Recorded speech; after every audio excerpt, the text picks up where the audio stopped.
wonder how airplanes fly? Today we're going to learn about the physics of flight. Stick around to find out what would happen if an airplane had no wings. All around the airplane, you'll see different forces acting on it. On the tail, you have the vertical stabilizer and the rudder. They keep the plane pointed in the right direction and help it go up and down.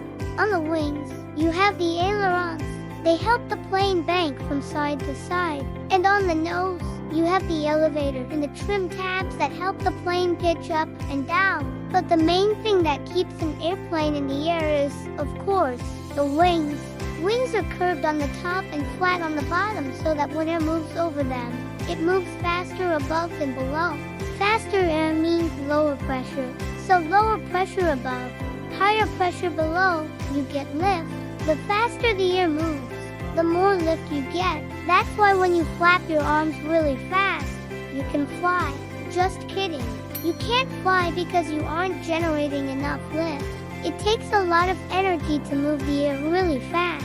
That is why it is easier to fly a paper airplane, because it doesn't take much energy to make the wings move. The faster the air moves over the wings, the faster the plane will go. But there's a limit. If you have a small plane with small wings, it can only go so fast before the wings stop generating enough lift to keep the plane in the air.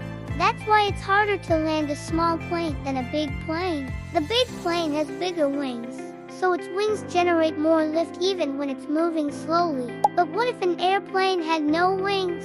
Would it fall out of the sky? Of course it would. There'd be nothing to keep it in the air. It would just be a ball. But sometimes you want to fall through the air very slowly. That's called a controlled descent.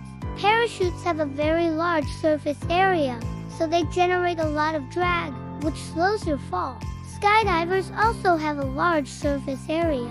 They fall very slowly, and they can even steer using their arms and legs, kind of like a bird. Birds can also fly backwards, but not very well. Most birds can only fly forward.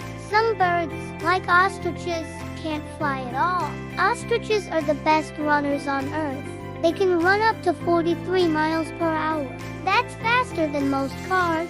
It takes a lot of energy to fly. That is why hummingbirds need to eat lots of nectar to have the energy to fly all day long.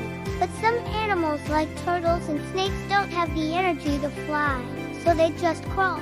Now you know how airplanes fly. If you like this video, consider subscribing for more videos like this.